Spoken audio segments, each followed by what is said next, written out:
Odisha is a wonderful state. We have a very big natural resources, from minerals to metals to forest and natural beauties, with a beautiful stretch of coastline. The people are great. From Adi population, that is tribals, we have all forms, all kinds of people with a huge cultural background and a great heritage with architecture and temples and monuments.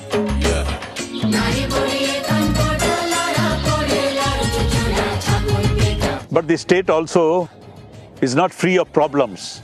It is still one of the few states across the country which is considered as a aspirational state, but poverty, underdevelopment is still experienced in remote areas and the tribal hinterland.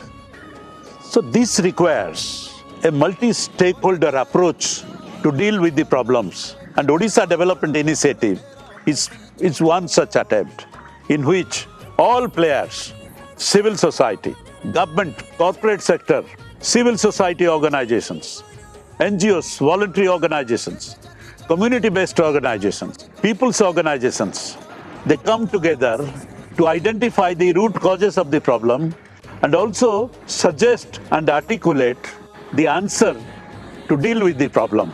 And in Odisha Development Initiative, through the Odisha Development Conclave, which we had 2 editions so far, 2016 and 2018, we have tried to really get the people from tribal hinterland of Odisha to the coastlines, from Kendrapada to Sundargarh, from Malkansgiri to Mayurbhanj, to come together and discuss with the policy makers what can be done and how each stakeholder can take a major chunk of responsibility to make the state prosperous and progressive.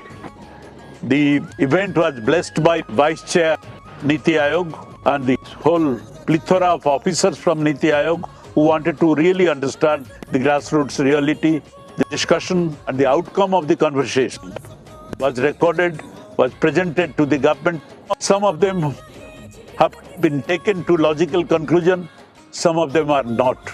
And the role of civil society is always to remind all stakeholders that in a journey of dealing with ordinary people's problems, their vulnerabilities and the causes of poverty and underdevelopment, it is always required that all potential actors must come together actually. There has to be collaboration, there has to be cooperation, there has to be partnership between all of them. And to reiterate this, 2018 also the Odisha Vikas Conclave was done on a similar pattern, but this time more thematic areas were picked up because people were desperate to articulate their problems, to ventilate their suggestions, to paint their dreams and aspirations before policymakers, before civil society who can take grassroots action. And 20, we are trying to take a stock of what has happened, what has not happened. COVID-19 pandemic has opened a new window, new problem and new possibilities. So in the post-COVID-19 situation, what should be the Odisha development strategy? We are just laying a foundation on 23rd, but the agenda cannot be set in a day-long conversation. It has to be a year-long affair.